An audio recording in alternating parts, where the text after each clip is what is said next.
And so here's what I'm going to do. You can mute your mic now, and I will present the case to you. I'll read the facts of it. I have some pictures with this case. And then when we're done, I'm going to ask you 4 questions that I want you to respond to me by chat. Everybody knows how to get to the chat feature of this. And so when you get on there, it'll give you the option to send the response to everyone or just to me. I want you to send it just to me, okay? But that'll be at the end of the presentation. And once I've got everybody's responses, we'll capture that and then we'll move on to our discussion, okay? So here's the first case. This is out of Gulf Shores, Alabama. In Gulf Shores, you know, there's an amusement park there called the Track. They have lots of different activities. This case in particular involves a go-kart track. There's several at the facility. This one is called the Woody Track. And the Woody Track is a 3-level go-kart ride where any number of people can get in go-karts, and they start the race. Everybody takes off and goes through the track until the horn sounds and everybody has to come off. So Jeffrey Hodges and his family are from Kentucky, and they come down to Gulf Shores to spend the weekend and spend some time at the beach. He has his wife with him, who's a school teacher, and 3 children. So to the track, and they decide to ride the Woody go-kart ride. The wife doesn't ride. She stands on the side, watches the others as they get in the karts. Jeff gets in a kart solo. He's the only one in the kart, and the ride begins. The cars go, like I said, circle around, and there's a 3rd level. And so when Jeff gets to the 3rd level, he's struck by one of the other go-karts, and his go-kart ends up pinned against the rail at the top level. The go-karts don't have a reverse feature, and he is perpendicular to the rail, meaning he's at a 90-degree angle with the front of his go-kart flush against the rail. He gets out of the go-kart to try to pull the cart back off the rail. And when he does, a kid comes around a curve and strikes Jeffrey and nearly severs his foot. As a result of that encounter, Jeffrey's foot is cut at the ankle and is basically hanging on by skin. And so at the time that the Hodges got into the ride, there was one employee who was running the ride. He was at the base of the ride. I'm going to share some pictures with you now. Bear with me.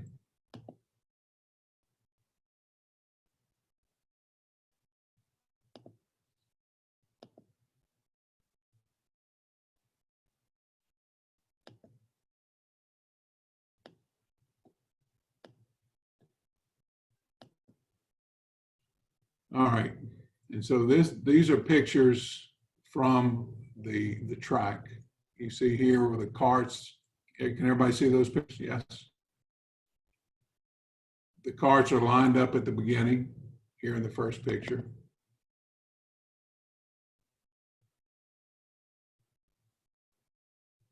You see a sign there posted at the beginning where you enter the ride.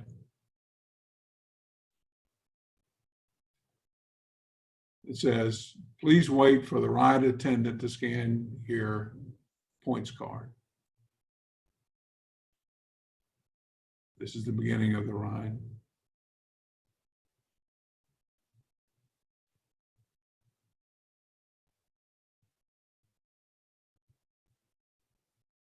Here are the safety warnings that you encounter when you come to the entrance of the ride. There's a line for single carts to the left, double carts to the right. And the red sign says, action-oriented attractions, safety warning, do not participate if you have had back, neck, or heart problems, broken bones, pregnant, or any other physical or medical problems. It is up to you to make the right decision. Please use common sense. And you see signage behind that.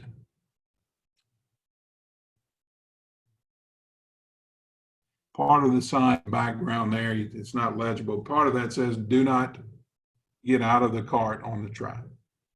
Wait for an attendant to come to your aid.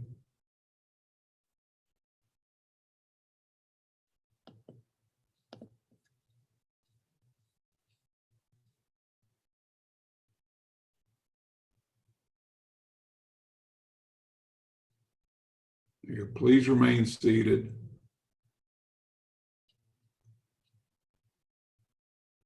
Until all carts are in. That's it. At the end of the ride, when carts pull in, they ask you to please remain seated. And this is the sign that's in the background. No long hair and loose clothing must be contained. No bumping, forcing into the rail, fishtailing, or reckless driving. If the cart stops, please remain seated until an attendant assists you. No smoking in the carts or in the queue line. Please remain seated until you're instructed to leave your cart. Please keep your seatbelt fastened at all times. Not responsible for lost or damaged items.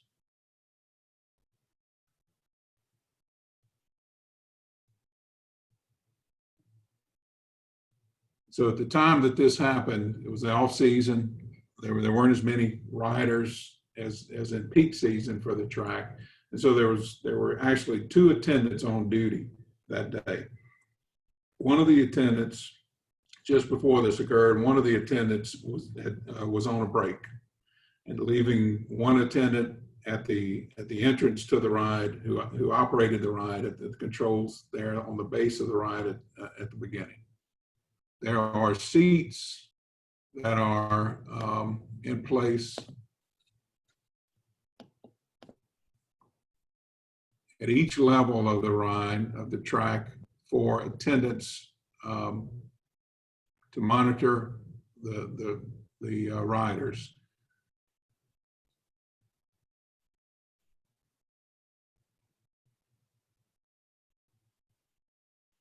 Okay.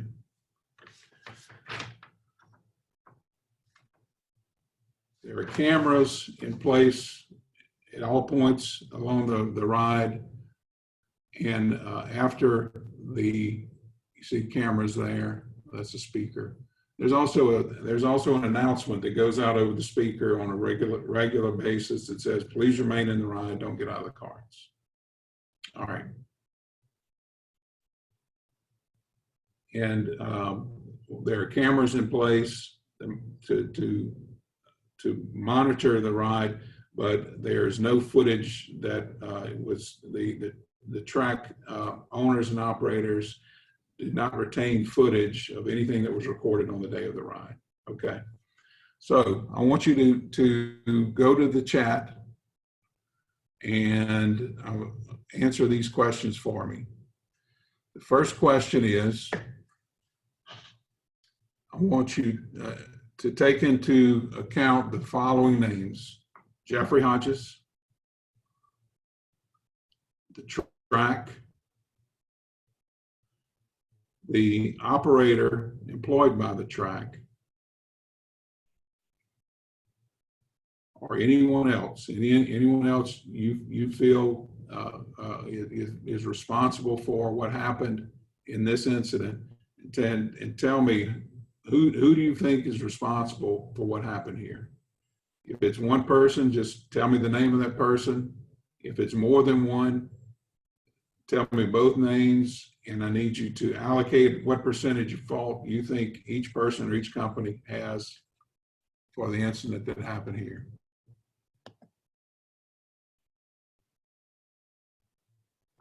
Can you tell me again, so just real quick, I got most of it, but like he got out of the car because it was wrecked into the wall, and I'm still confused about what the operator even did to stop anything besides signage. There was an operator on the first level. Mr. Hodges got up to the third level was struck by another car, go-kart going by, which spun him into the wall. He ended up perpendicular to the wall with the front of his car stuck against the rail. After Okay. waiting a bit, he got out of the car to try to pull it off from the wall. And as he was doing so, another cart came along. And that's another name we should put in there, the kid driving the other cart. Another cart came along, struck Mr. Hodges, and tore and basically cut his foot through the ankle. Does the track have any other, Go ahead. does the track have any other, like, are there any lookouts or any employees on the second or third level?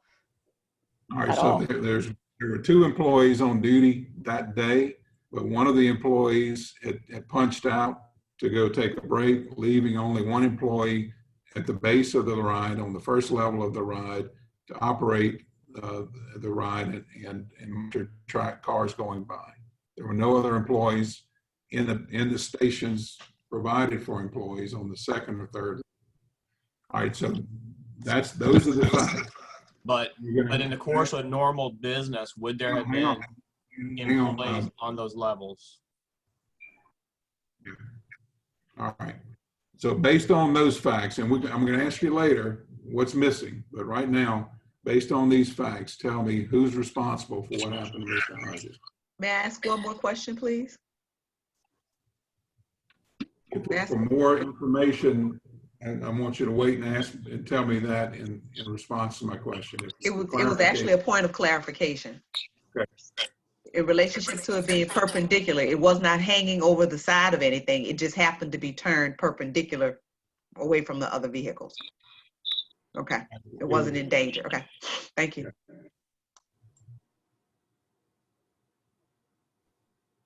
I think some folk. Wait, what was the name of the operator? I mean, the driver, Jeffrey.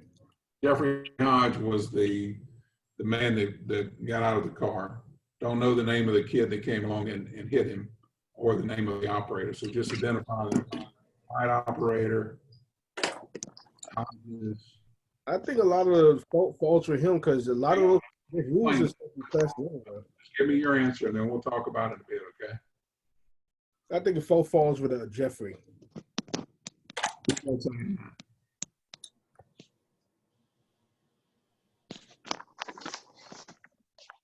Type your answer into that, and then I'll capture that. We'll go on to the next one.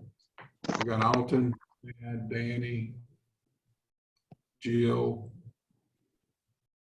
and Tony so far.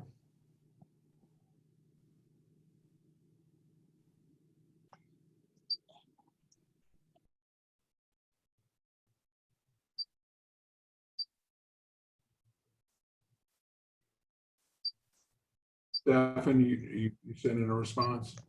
You should have mine already, right? What's that? You should have mine, right?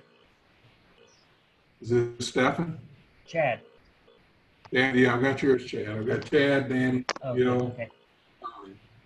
and Alton. I need Stefan. Yeah.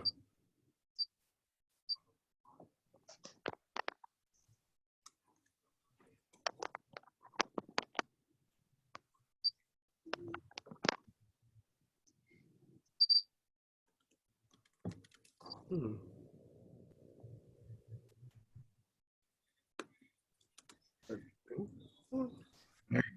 All right. Second question. Scale of 1 to 10, 1 being I couldn't care less, 10 being I can't live in a world where something like this happens. How much do you care about what happened in this case?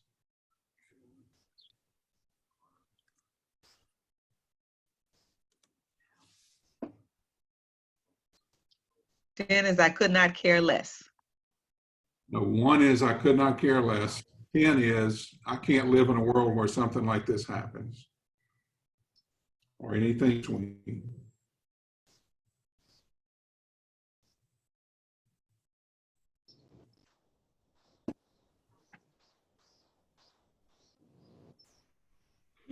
Oh wait, that's just one.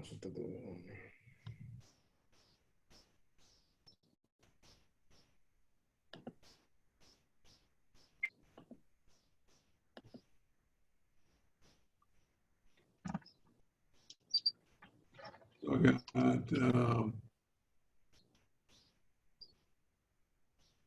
Stephen, Danny, Bill, Tony, Alton, Chad. Is that everybody? All right. Number 3 is, what are the top 3 facts that stuck with you from that presentation? Top 3 facts that stuck with you from that presentation. You don't have to name 3, but don't name more than 3.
Okay. And then the last question is, what's missing? What did you not hear in that presentation that you feel like you need to know? What's missing?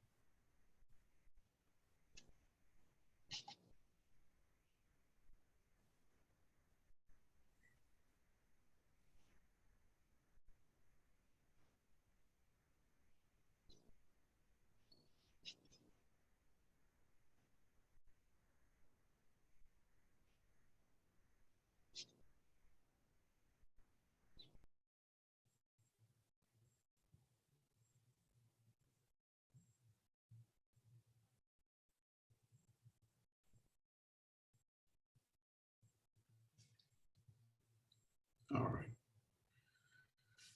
I think that's everybody.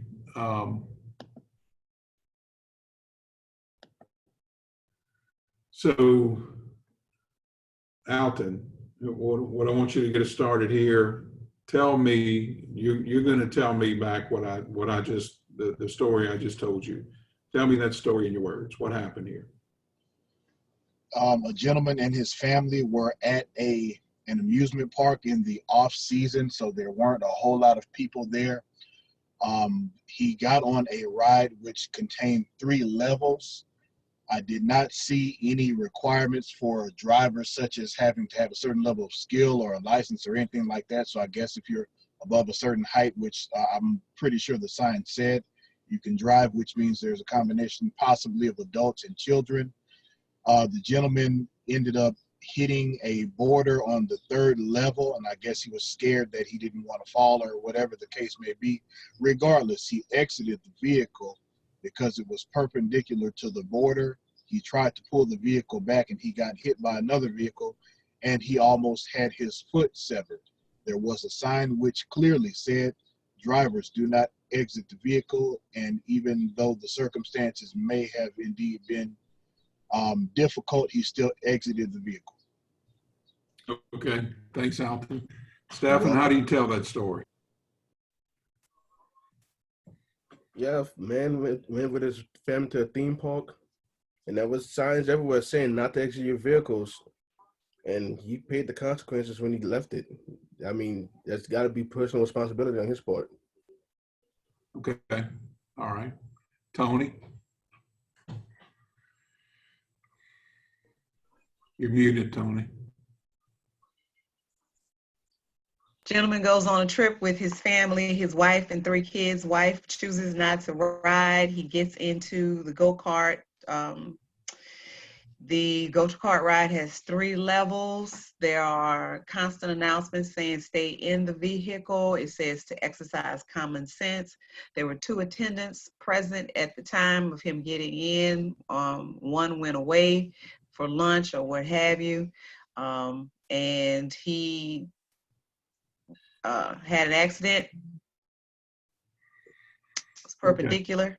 He got out to try and turn himself around. Ultimately, he was hit by someone else, almost lost his foot. What else did I get here?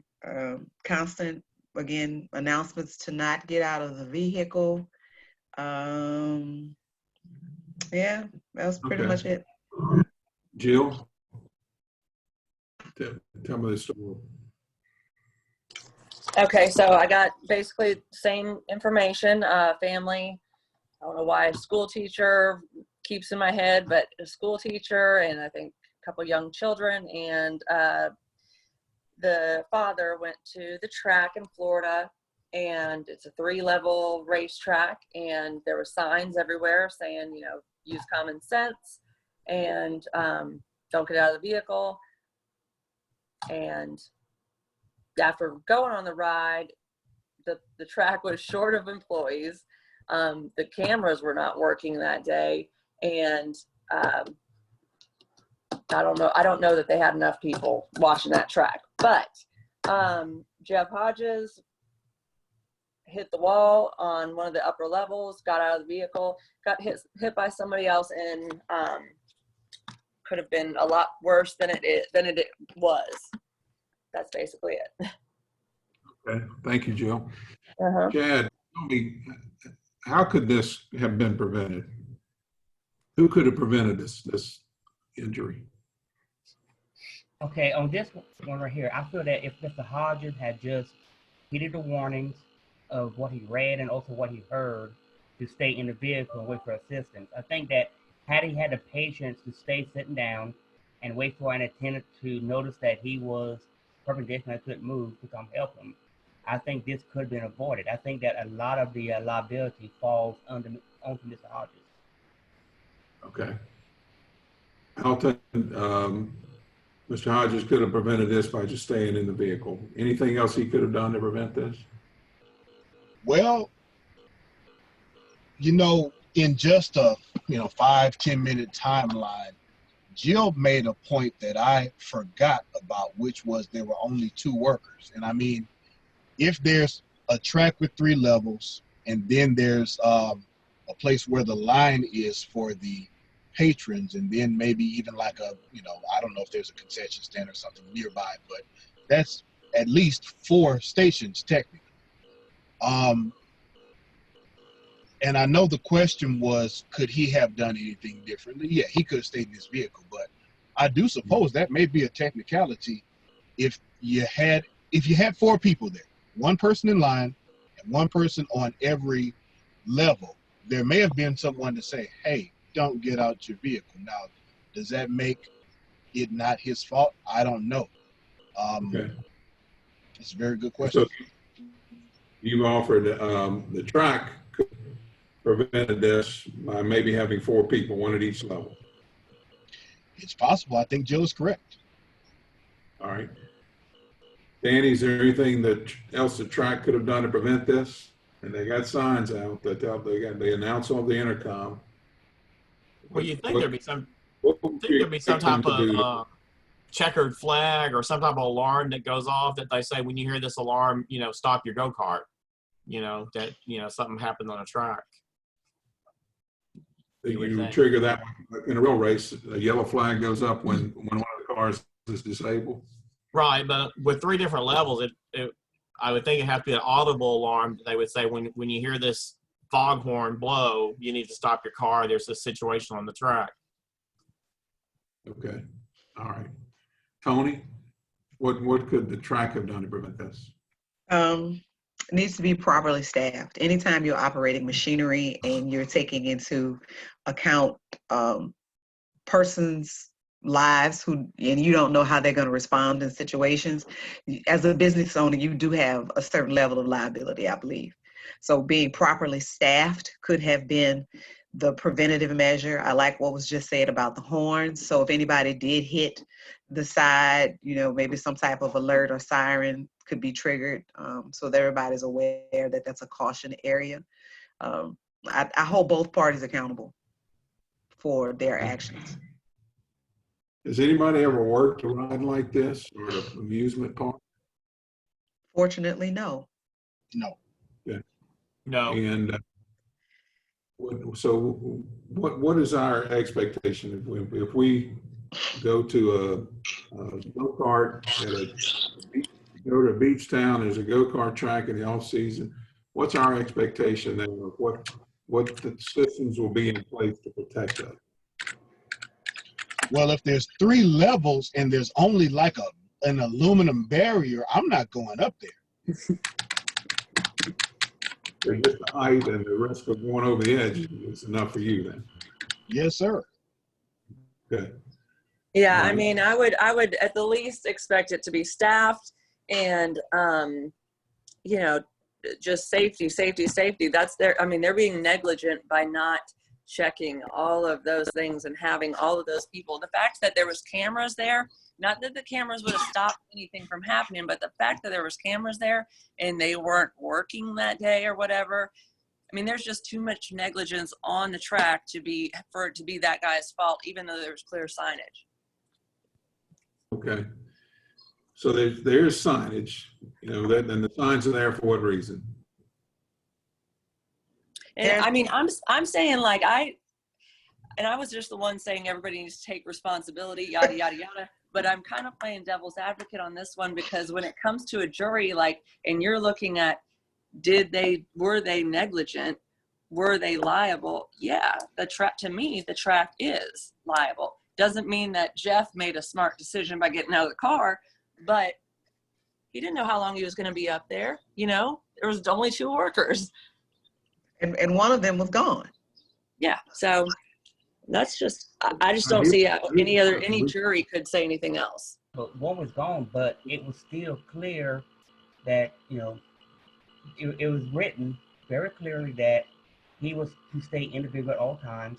And also it was announced several times throughout the ride, stay in your vehicle.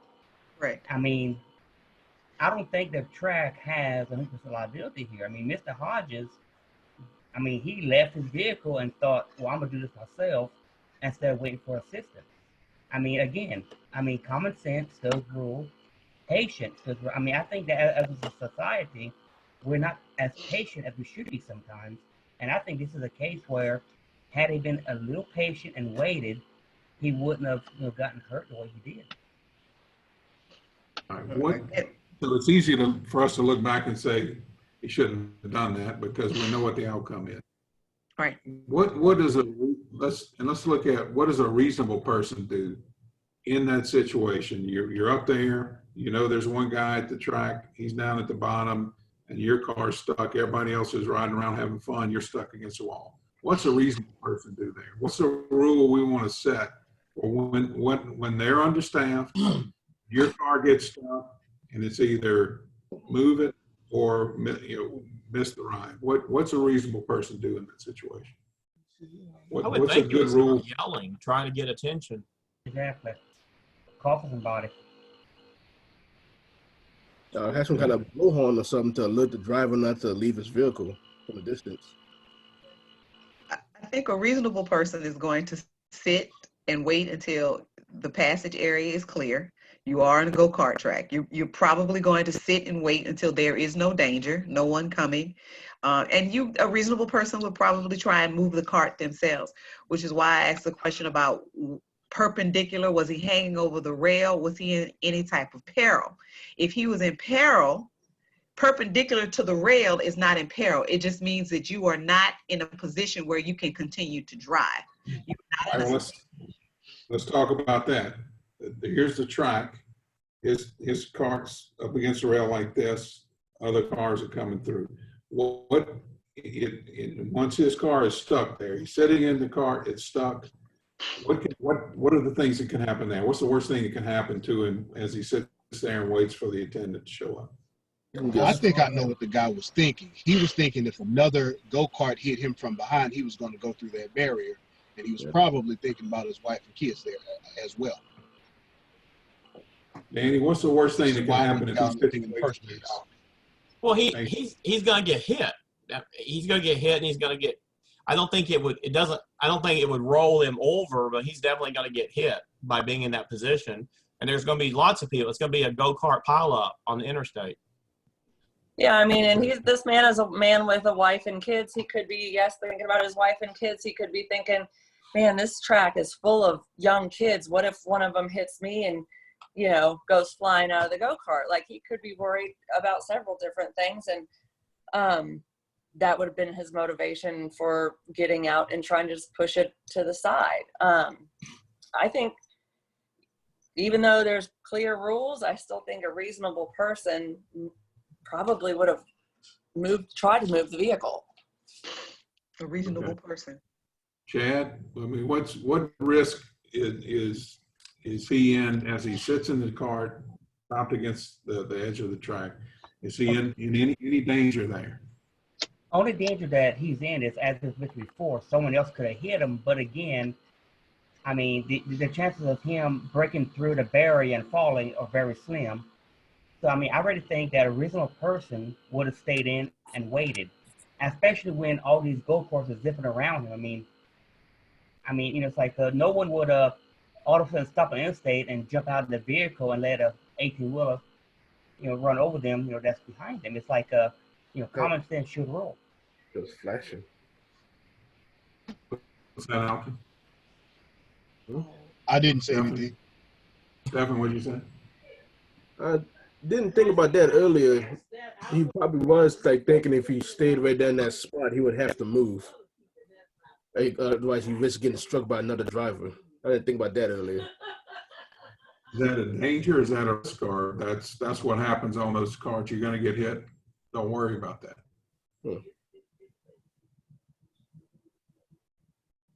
How long would a reasonable person wait for an attendant before say, all right, I got to get out and do this? I don't know. Track with a bunch of speeding go-karts. Probably not too long. How long would a reasonable person wait, Tony? A reasonable person may think he's been waiting 10 minutes, but he's probably only waited 2. We always think it's longer than what we actually experience. So 2 minutes to him may seem like a lifetime because I'm missing fun. I paid for this fun, and somebody who can't drive is going to hit me. And 2 minutes is enough. So if the worst thing happens is he misses the ride, maybe they'll let him ride again. Is that right? Too big a price to pay to sit and wait? Right. It's all in how he chooses to process the accident. What's your perspective? 2 minutes of waiting in the grand scheme of being injured. Yeah, I'll take the 2 minutes. Okay.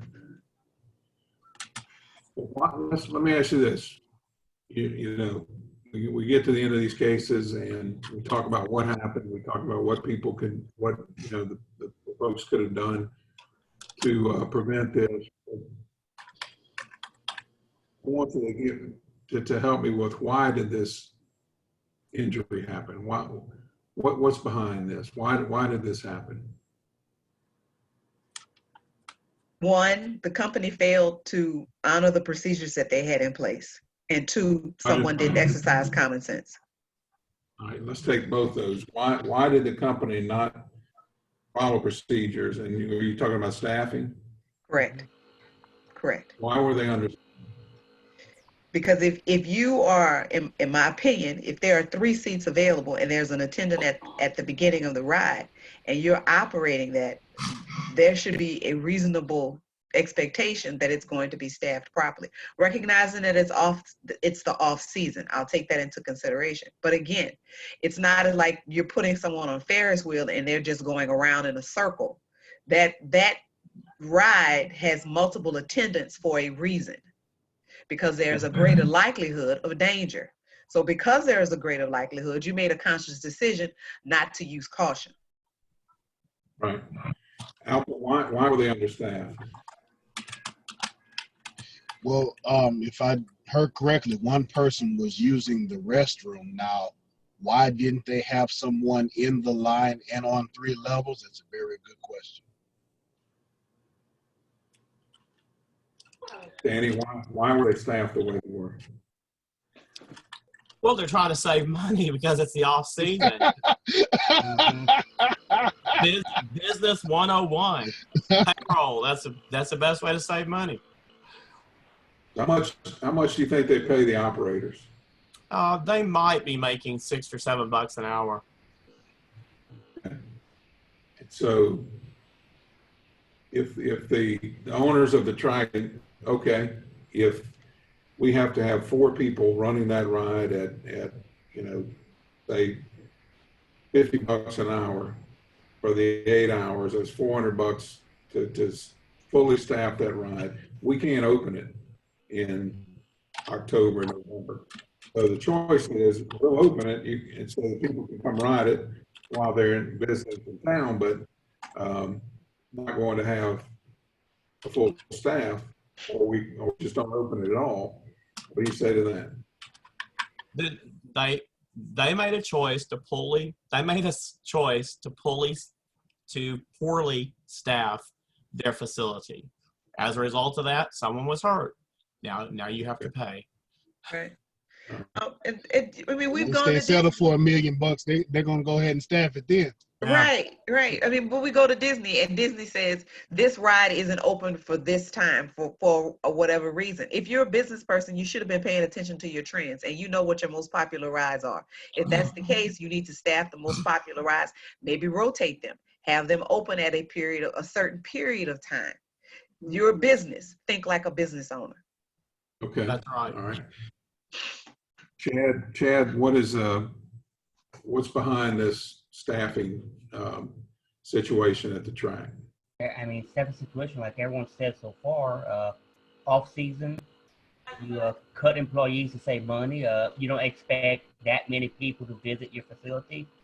And I really think that, the track owner is thinking, well, 2 people can handle this ride, 2 people can handle this ride, with the way it sounded. The way it sounded, the ride had a person at the front gate, the ride had another person helping at the end. I'm thinking that the owner was counting on those 2 employees to, man the whole station. Now, the question is, if these cameras were hooked up, where was the monitors? I mean, were the monitors in a place where the 2 staff members could see the monitors and identify if any trouble spots or hot spots occurred? I mean, we don't know that, but what we do know is, there were only 2 people assigned to that particular ride. But we also know that, there was signage, there were warnings, and the warnings were not followed. So, I mean, whether, the ride had 100 people on it or just, the ride had 100 staff members or just 2 staff members, who's to say that Mr. Hodges still would not have gotten out of the vehicle and done what he did? Yeah. I mean, to me, it's, kind of both ways. It's like, okay, the ride was understaffed, but if the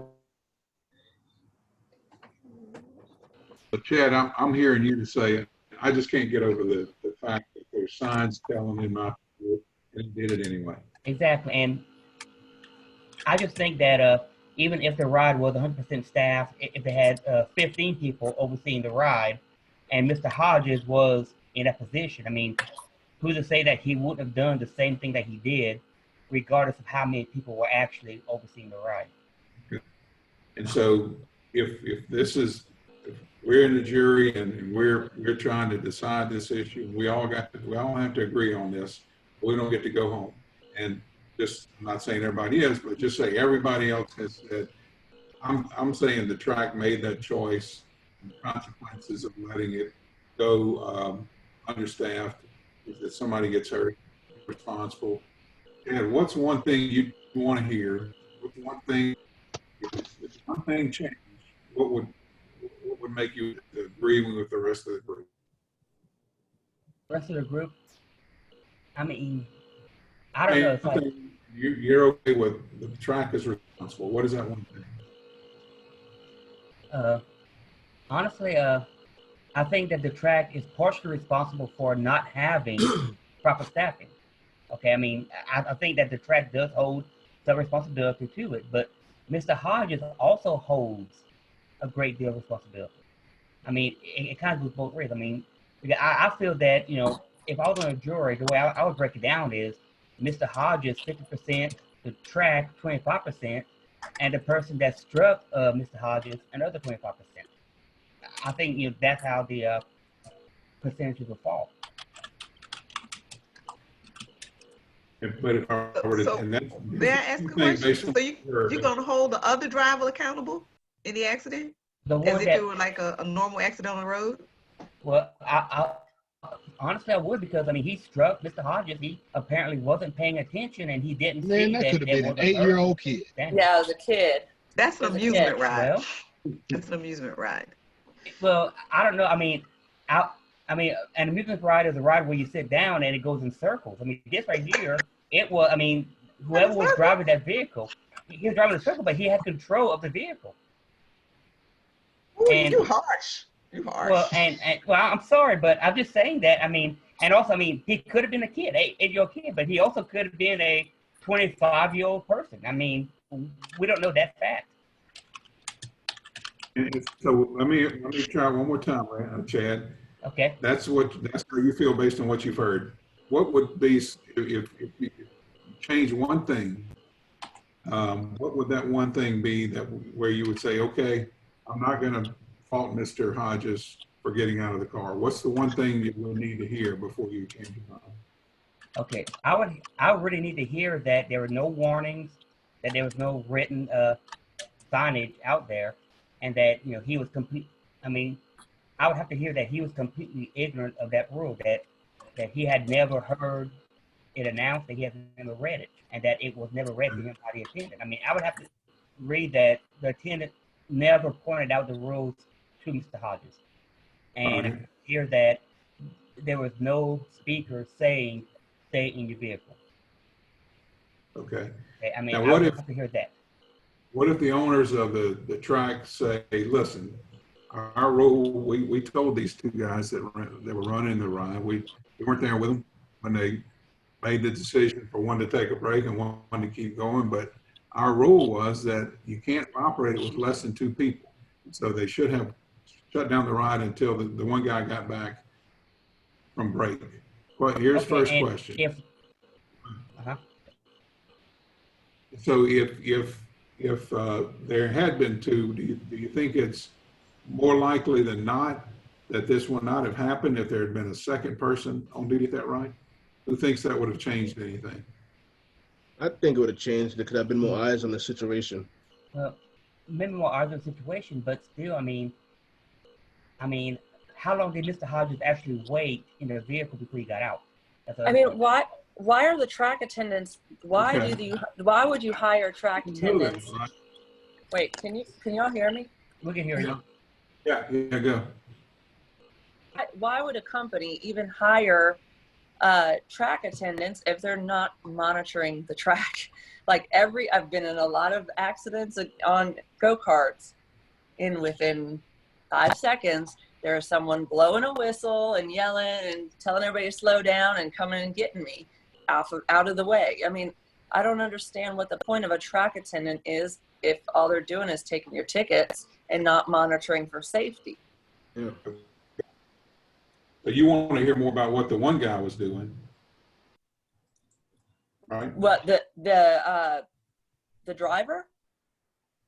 The one attendant. You want to hear what he's doing. We didn't get any information on what the normal procedures for a track attendant are. I mean, I've got them in my head what they would do, but That's what you know, what's in your head, Jill? What's in your what head? now? That's what I want to know. What's in your head as to what a track attendant should do? Well, a track attendant monitors the track for things just like that, or for other hazards, or, you know, that's what a track attendant does. They just monitor for safety. I mean, that's their main job. And if there's 3 levels, there needs to be someone to cover all 3 levels, or at least a camera where the downstairs track attendant can see what's going on the upper levels, so there can be some sort of warning if there's a hazard somewhere. It just, I don't see it owning or having a business and having it any other way. That's crazy. I mean, If you think it's more likely than not, this would have been prevented if they had held the ride up until the second attendant came back from his break. Is it more likely than not that would have prevented this injury? Or even called another attendant from another ride. I mean, there are other people in the park. Hopefully there were other people in the park. Someone could have come over. Okay, all right. All right. The track owners put profits ahead of our safety. Is that fair? Yes. The owners of the track put profits ahead of our safety. In most instances, yes. Yes. Do we have the right to expect that the owners of the track or any amusement park like that, we have Blue Bayou here, right? Do we have the right to expect that the owner of an amusement park will consider our safety first, even if it means having to spend a little more money or make a little bit less profit? We would like for them to operate from their position of integrity. I agree, but also other thing too, though, a lot of these parks have an off season where they're closed. I'm kind of surprised that this park was actually open during the off season. Okay. The rules be different in the off season. If you know it's off season, you know they're not getting as many people. Should the safety rules there be different than they are? No, they shouldn't. No, they shouldn't. And again, it's like you mentioned the Blue Bayou in Baton Rouge. During the off season, they're shut down. They're closed altogether. They're only open around 4 or 5 months out of the year. Which I'm kind of surprised that this place wasn't also shut down during off season. I think it also goes back to like the these companies like have standards, like they have to have standards to go by. Like they're the expert in this situation. Like they know more about the track and what could happen than Jeff Hodges does. And so they're the expert, like, of what could go wrong and what should be done. So whether there was a sign or not that says, Jeff, don't get out your car, it's still, I mean, to me, the track is just without a doubt negligent, okay. And so that's it. Let me put a bow on this one before we go to the next one.